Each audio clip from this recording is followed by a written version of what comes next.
कांग्रेस के मंत्री ने भगवान राम की लंका यात्रा से राहुल की भारत जोड़ो यात्रा से तुलना कर दी। राहुल की यात्रा को अब तक के इतिहास में हुई सबसे बड़ी यात्रा बता दिया। लेकिन ये दावा क्या सही है? हम आपको कुछ पॉलिटिकल यात्राओं के अतीत में लेकर चलते हैं और बताते हैं एक एक कर। राहुल गांधी की भारत जोड़ो यात्रा 150 दिनों की है, जो 7 सितंबर को शुरू हुई। ये संपूर्ण 3570 किलोमीटर की है। अगर इसकी तुलना देश के कुछ दूसरे नेताओं से करें, पूरी तस्वीर साफ हो जाएगी। समाजवादी नेता और पूर्व प्रधानमंत्री चंद्रशेखर ने 1983 में राहुल गांधी की दादी और तत्कालीन प्रधानमंत्री इंदिरा गांधी के खिलाफ पदयात्रा की थी। चंद्रशेखर ने 6 जनवरी 1983 को कन्याकुमारी से पदयात्रा शुरू की थी, जो 25 जून 1983 को दिल्ली में पूरी हुई। इस दौरान 4200 किलोमीटर की पदयात्रा उन्होंने की थी। वहीं आंध्र प्रदेश के मुख्यमंत्री जगन मोहन रेड्डी ने साल 2018 में प्रजा संकल्प यात्रा निकाली थी। 341 दिनों में उन्होंने 3648 किलोमीटर की यात्रा की, यानी राहुल की यात्रा से बड़ी यात्रा। अब आते हैं कांग्रेस के सीनियर लीडर दिग्विजय सिंह। नर्मदा परिक्रमा पद यात्रा निकाली थी। 192 दिनों में उन्होंने 3300 किलोमीटर की यात्रा की थी। फिर टीडीपी नेता चंद्रबाबू नायडू, साल 2013 पदयात्रा निकाली थी। नायडू ने 208 दिन की 2800 किलोमीटर की पदयात्रा की, जिसे मैं आपके लिए आ रहा हूं का नाम दिया गया था। आपने यात्राओं का इतिहास देखा। कहते हैं कि दिल्ली का रास्ता लखनऊ से होकर जाता है। ये रास्ते कई बार पदयात्राओं के भी गवाह बनते रहे हैं। तो क्या राहुल के लिए भी यात्रा मील का पत्थर साबित हो?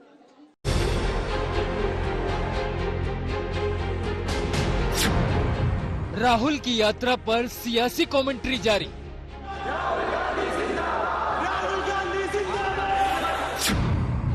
यात्रा के दौरान राहुल का अनसुना अंदाज। मां ने भेजी है, बट उसको मैं यूज नहीं करता। अपनी टीम के साथ राहुल का संवाद।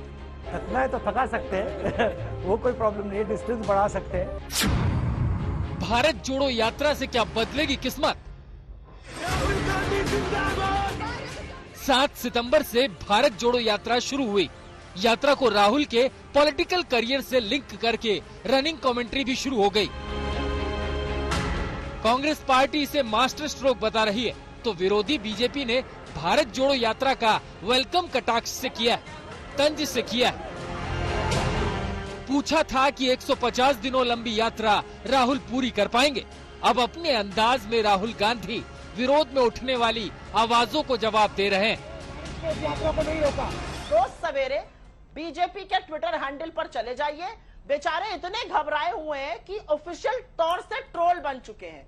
रोज सवेरे भारत जोड़ो आंदोलन, भारत जोड़ो यात्रा के बारे में एक दुष्प्रचार करती हुई फोटो लगाकर कुछ कुछ सही गलत लिखते हैं और फिर लोग ही उनको इस बात का जवाब देते हैं। ठीक है, आप याद करिए, जब एक क्या नाम था उसका, खाट यात्रा, वो राहुल गांधी खटिया वटिया उठाकर उन्होंने यात्रा निकाली थी वहां पे अमेठी में और फिर उत्तर प्रदेश में।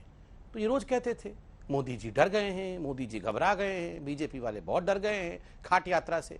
बाकी बाद में पता चला सारे खाट फाट उठा करके लोग भाग गए, राहुल जी अकेले रह गए। ये यात्रा राहुल की अगुवाई में शुरू हुई, यानी ये राहुल गांधी की पॉलिटिकल यात्रा है। भले ही सोनिया गांधी की एंट्री हुई, लेकिन थोड़े वक्त के लिए सीन में नजर आई। अभी तक प्रियंका गांधी सीन से आउट है, पूरा फोकस राहुल गांधी पर है। आज आपको भारत जोड़ो यात्रा की 2 तस्वीरें दिखाते हैं। पहली जो अब तक आपने देखी थी, दूसरी वो जो पर्दे के पीछे की है, जो अनदेखी है और अनसुनी है। शायद ही आपने राहुल गांधी का ऐसा अंदाज और ऐसा अवतार देखा होगा। दरअसल ये तस्वीरें राहुल गांधी की अपनी टीम के साथ सीधे संवाद की है। यात्रा में शामिल हो रहे हैं, जिसका काज राहुल ने टीम से पूछा, हाउ इज द जोश? हमारे लिए नया अनुभव है, खासकर इतनी बड़ी पदयात्रा में शामिल हो रहे हैं जिसका काज नेशन वाइड है। उस कॉज को भी हम आधार मान करके जब पैदल चल रहे होते हैं तो शुरू में थोड़ी बहुत दिक्कतें होती हैं, क्योंकि ब्लिस्टर्स आते हैं, तमाम प्रकार की समस्या। सबके ब्लिस्टर्स आए? Yes sir. हाँ सर मेरे नहीं आए। नहीं आए। तो सबसे अच्छा बेस्ट मोमेंट कौन सा था आप लोगों का? सर मेरा तो तब था जब मुझे भारत यात्री बनाया। आपने राहुल को पद यात्रा करते देखा। राहुल रोज कितने किलोमीटर पैदल चलते हैं और उनकी टीम क्या सोचती है, सुनिए।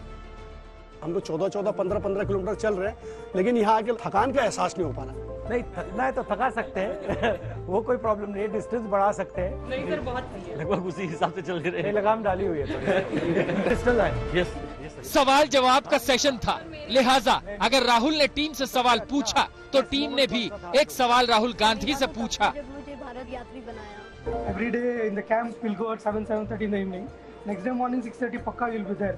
So that whole time what you'll be doing inside? I'll do a little bit of exercise, I'll read, I'll maybe call up my mom, see what she's doing, call up my sister, call up some of my friends.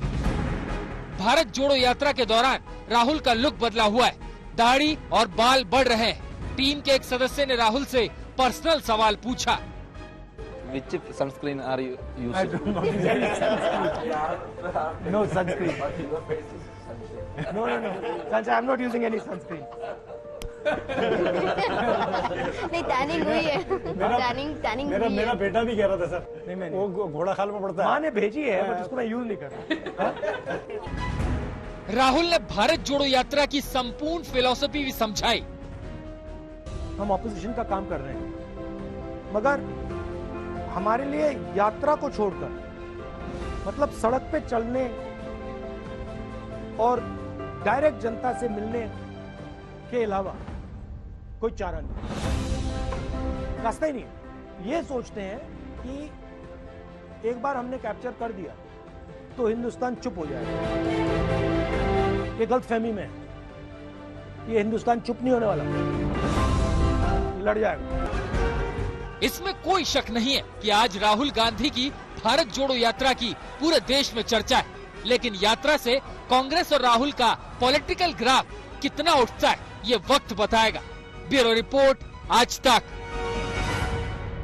साथियों, राम हमारे मन में गढ़े हुए हैं, हमारे भीतर धुल मिल गए हैं।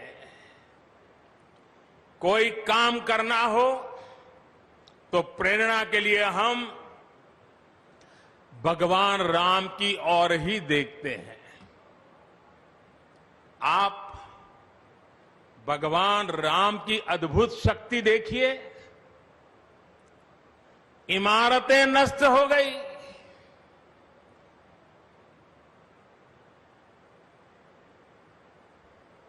क्या कुछ नहीं हुआ? अस्तित्व मिटाने का हर कोई प्रयास हुआ, बहुत हुआ, लेकिन राम आज भी हमारे मन में बसे हैं। भगवान श्री राम की नगरी अयोध्या में भव्य राम मंदिर का निर्माण अपनी गति पर है। राम जन्मभूमि तीर्थ क्षेत्र ट्रस्ट को भरोसा है कि दिसंबर 2023 तक मंदिर का निर्माण कार्य पूरा हो जाएगा। जिनकी तपस्या राम मंदिर में नींव की तरह जुड़ी हुई है,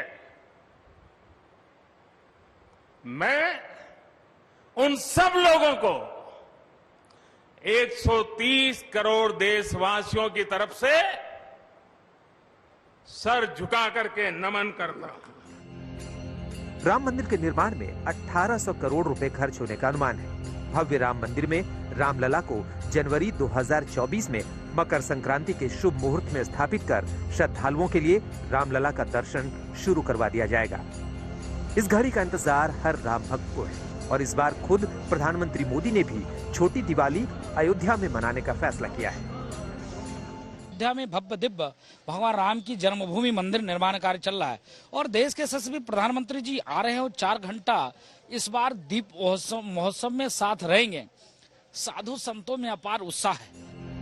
पीएम मोदी 23 अक्टूबर को शाम 5 बजे रामलला के दर्शन करेंगे। इसके बाद श्री राम जन्मभूमि तीर्थ क्षेत्र साइट का अवलोकन करेंगे। 5:40 पर श्री राम कथा पार्क में भगवान श्री राम के राज्याभिषेक के साक्षी बनेंगे। 6:30 बजे सरयू जी के नए घाट पर आरती के कार्यक्रम में हिस्सा लेंगे। 6:40 पर राम जी की पैड़ी पर दीपोत्सव में हिस्सा लेंगे। 7:30 बजे ग्रीन और डिजिटल आतिशबाजी देखेंगे।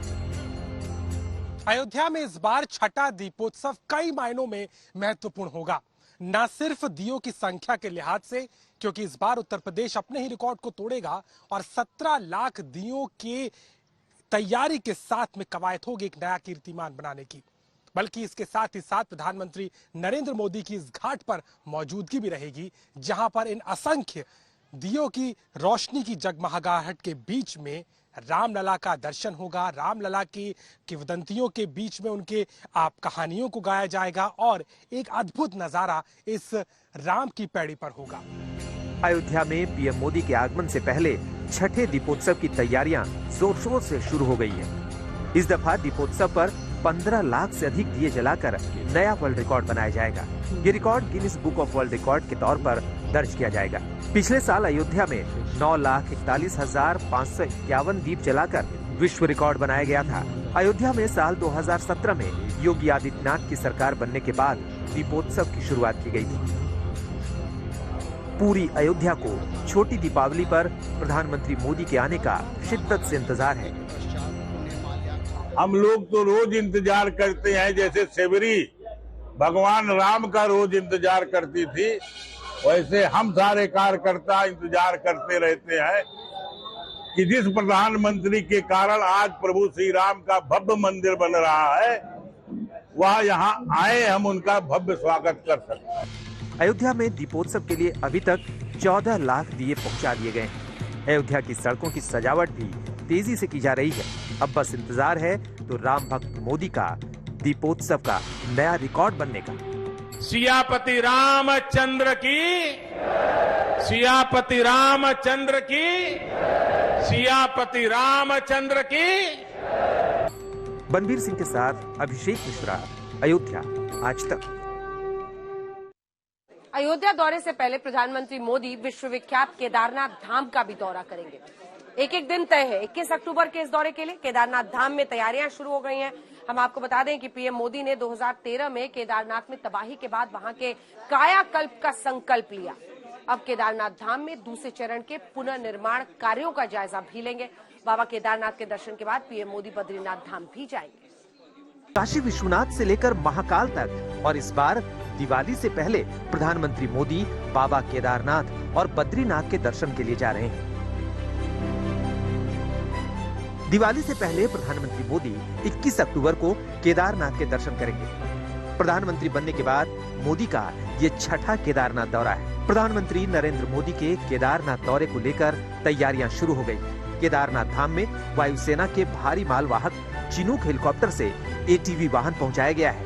ये वही वाहन है जिसमें सवार होकर प्रधानमंत्री केदारपुरी का दौरा करेंगे। इसके अलावा केदारनाथ धाम में बैरिकेडिंग लगनी भी शुरू हो गई है। आपको बता दें कि प्रधानमंत्री नरेंद्र मोदी की भगवान शंकर के प्रति अगाध आस्था है। साल 2019 में पीएम मोदी के केदारनाथ दौरे की काफी चर्चा हुई थी।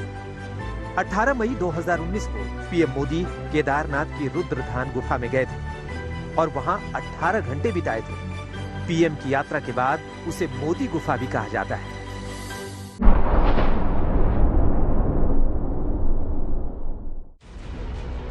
16 जून 2013 को केदारनाथ धाम में जिस कदर कुदरत का कहर बरपा था, जिस तरह प्रलयंकारी लहरों ने जल तांडव किया था, उसे याद करके कोई कल्पना भी नहीं कर सकता था कि केदारनाथ की सूरत ऐसी बदल जाएगी। 2013 के जल प्रलय के बाद केदारनाथ धाम में सब कुछ ध्वस्त हो गया था। अगर कुछ बचा था तो वो था भगवान केदारनाथ धाम का मंदिर। कुदरत के ऐसे कहर में भी मंदिर का बाल भी बाका नहीं हुआ था। इतनी बड़ी त्रासदी झेलने के बाद केदारनाथ धाम इस स्वरूप में आया तो इसके पीछे प्रधानमंत्री मोदी का दृढ़ संकल्प है। वो शपथ जो उन्होंने केदार धाम के पुनरुद्धार के लिए ली थी। मई 2014 में प्रधानमंत्री बनने के बाद नरेंद्र मोदी ने केदारनाथ धाम को अभेद्य किला बनाने और पूरे तीर्थ क्षेत्र का कायाकल्प करने की ठान ली थी। और आज की तारीख में केदारनाथ में अतीत की त्रासदी के निशान तक धुल चुके हैं। अब एक बार फिर से पीएम मोदी केदार धाम में द्वितीय चरण के पुनर्निर्माण कार्य का निरीक्षण करने पहुंच रहे हैं। यहाँ प्रथम चरण के पुनर्निर्माण कार्य पूर्ण हो चुके हैं। द्वितीय चरण के पुनर्निर्माण कार्यों में आस्था का पथ निर्माण, तीर्थ पुरोहितों के लिए आवासीय भवन, सरस्वती व मंदाकिनी नदी किनारे के घाटों का निर्माण, केदारपुरी में चिकित्सालय निर्माण, प्रशासनिक एवं बद्री केदार मंदिर समिति के लिए भवन निर्माण प्रमुख है। में जो हमारी जो तैयारी है और पूर्व जो पहले के VVIPs के कार्यक्रमों के हिसाब से जो है हमारा केदारनाथ धाम जी में हमारे सेफ हाउस बनेंगे और इसके अलावा 2 हमारी जो है वो मोबाइल टीम रहेंगी। 3 सेफ हाउसेस में हमारे एक्सपर्ट्स रहेंगे, उसमें कार्डियोलॉजिस्ट होंगे, फिजिशियन होंगे, ऑर्थो सर्जन होंगे, पैथोलॉजिस्ट भी उसमें रहेंगे। 21 अक्टूबर को पीएम मोदी बाबा केदारनाथ के दर्शन करेंगे और रात को वहीं रुकेंगे। इसके बाद अगले दिन 22 अक्टूबर को मोदी बद्रीनाथ के दर्शन करेंगे। आज तक ब्यूरो। इसी के साथ स्पेशल रिपोर्ट में न्यूज रूम से इतना ही। देश दुनिया की बाकी खबरों के लिए आप देखते रहिए आज तक।